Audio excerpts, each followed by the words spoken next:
most of these last 3 months of 2024 by building routines that are going to make you feel more organized, productive, and balanced. Welcome back to my channel. I'm Marissa. I'm a multi-passionate creative on a mission to cultivate a creative life, and I want to motivate and inspire you to do the same, and I want you to become the absolute best version of yourself that you desire to be, while also loving every version of you along the way. So in this video, I'm going to be discussing 5 different routines that you can implement this fall in order to set yourself up for 2025. The first routine we're going to talk about is your morning routine. Now, a morning routine is designed to set yourself up for success throughout your day.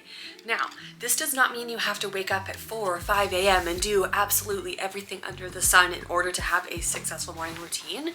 Morning routines are specific to you and your goals and what you need in the morning in order to have a successful, fun, exciting, creative day. So for me, I personally am a morning person, and I can wake up at usually between 6 and 7, but if I want to, if I have more energy or I go to bed earlier, I can wake up at 5, 5:30 if I need to, but I don't force myself to. When you're building your morning routine, you want to do something that makes you feel productive. It gives you more time for yourself, it boosts your mood, and it builds your confidence over time. So for me, 1 is my coffee. I love drinking my coffee every single morning, look forward to it every single night. But 2 is writing. I want to be an author, and I finished my goal in September of completing my second draft, so that is done, and I've decided to take the month of October off of writing, let the manuscript sit, don't look at it, so that when I go back in November, I will have kind of like a fresh set of eyes on everything that's happened in the book. I felt accomplished, I felt productive as well. The second routine we're starting right now is an exercise routine, movement routine, something that gets your body moving. Because when you build an exercise routine, and this is going to look different for everybody, it could be a step goal, it could be walking around your living room, it could finding one playlist of a fitness YouTuber. I personally have been watching Juice and Toya, Sydney Cummings. That's just going to turn off. Okay? Because having an exercise routine in the fall, 1, it's going to improve your sleep, it's going to help with weight loss if that's one of your goals, stress relief, boosting your energy, and also building your strength. Because I don't know about you, but seasonal depression sneaks up on me every single year, and I can already feel like it's dark when I wake up in the morning, it's getting dark so much earlier. You might already have, I would say, limiting beliefs, but thoughts about exercise and stigmas around exercise for yourself, saying you can't do it, you've tried everything, it doesn't work. And that is 100% valid and 100% okay, because you've tried a variety of things and they haven't gotten you where you wanted to go. However, you have the ability to start again. You have the ability to try again. You can change your life. Every single morning that you wake up, you can do something different. You can try something new. Now is the time to build an exercise routine kind of before it gets like extremely dark, because also here in BC, if you're a runner or you like doing stuff outside, you're really not going to be able to do that when it's like pouring rain, snow starts falling, everything gets icy.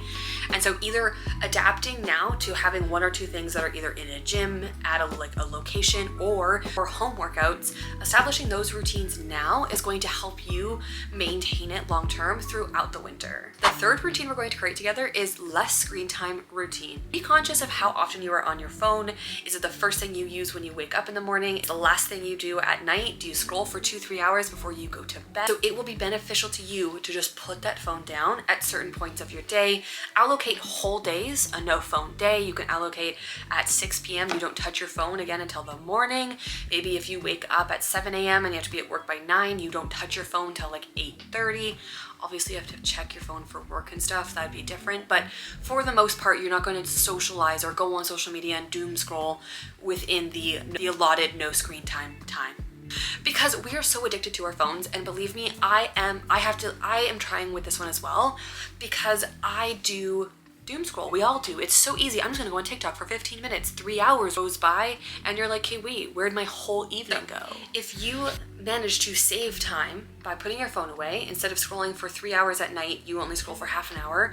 That's 2.5 hours that you have that you can use to work towards your other goals, put in other routines, so that you can get closer to your goals and have more time that actually feels like you're making progress. Because I feel like a lot of the time when we start something new, it just feels like we don't have enough time. But if you audit where you're spending your time, and especially your screen time, you will be able to see that there are areas that you can adjust for sure.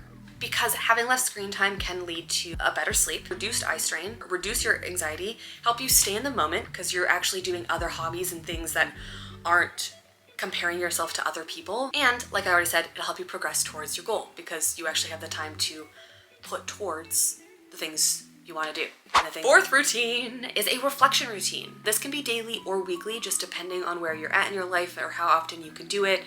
But setting time aside every single night or once a week, whether it's Sunday, Wednesday, I don't care what day of the week it is, where you just reflect on your current reality, your actions, what you're doing, where you want to go, all of it.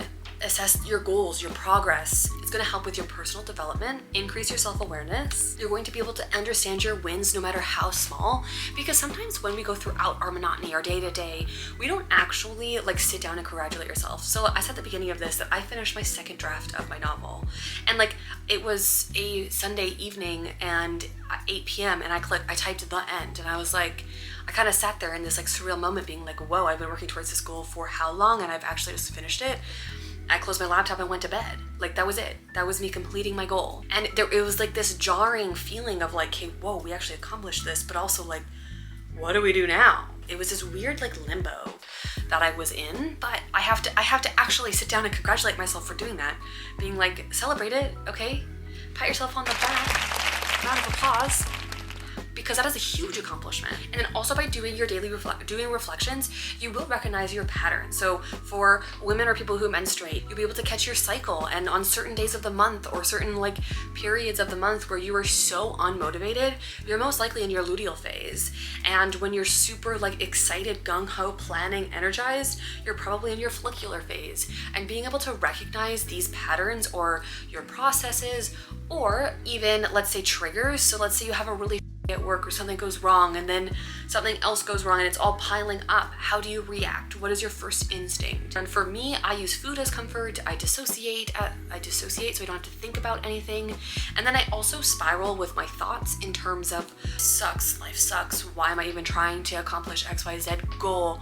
And that can take you down a spiral where it can affect you for a few days, it can affect you for a week. And so it's understanding, one, what triggers you, two, what tools do you have to help you when things trigger you? Because the thing is that things are going to trigger you no matter what. It's life. We have things that we don't really know that's going to trigger us. Essentially, diving into reflecting on certain things, and it doesn't have to be like in depth, like sit in your feelings all the time. It can simply be asking yourself two questions. What went well today? What didn't go well today? And just sitting in those things. I liked when I did this. I enjoyed when this happened. This actually really frustrated me and I reacted this way. That's all. It's really those two questions to start out, and you'll just be able to focus on your goals and the things that you want to accomplish easier. The last routine is going to be cozy hobbies. So this one kind of ties into everything that I already kind of discussed when it comes to less screen time, focus on other things that you've been doing. But it's the fall, it's going to be dark out. You want to enjoy your actual space and your surroundings. So pick one or two cozy hobbies that you can do inside with the rain pouring, maybe light a candle, maybe drink a cup of tea. Just one, it's not with a screen. Two, it's just you and a project, a craft, something that you want to do, whether it's a cozy game. Hobbies are designed to kind of challenge you, but also relax you at the same time, but without the need to compare yourself to others, because that's what scrolling on social media is doing. Even if you don't think you're comparing yourself, you're still consuming that content, and such a wide variety of content that your brain doesn't have time to process, like the silly cat video over to something, another like silly prank someone did, and then someone's sad story, and then a news article that's happy-go-lucky, amazing, but then another news article that's horrible, terrible, sad, and all those emotions that you're feeling in a matter of a minute just scrolling. We're not meant to process it that quickly. And that's why you probably feel stressed and anxious at all times. And so picking out a cozy hobby or something that you can do that's just for yourself can help you reduce your stress. It increases your creativity, helps you build confidence, brings joy into your life because you look forward to the fun thing that you get to do. And then it also can help you reduce boredom, because I find that when we're bored, we just kind of fall back into old habits. I eat sometimes when I'm bored. I'll just go in the kitchen and just start munching because I got nothing else to do. I will doom scroll when I'm bored. A hobby also allows you to focus on the immediate in front of you. Like puzzles puzzles or crocheting or crafting of any kind, you are focused on the immediate thing in front of you. So you can kind of let your brain go. It can be meditative, depending on what hobby you're doing.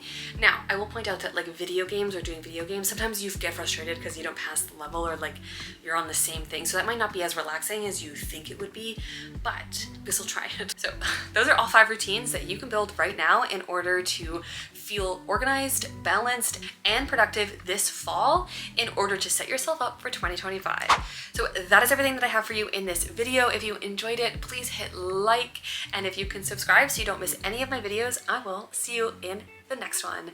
And if you would like, you can actually just check out this one here, which is your fall 2024 glow up. Starts right now. See you in the next one.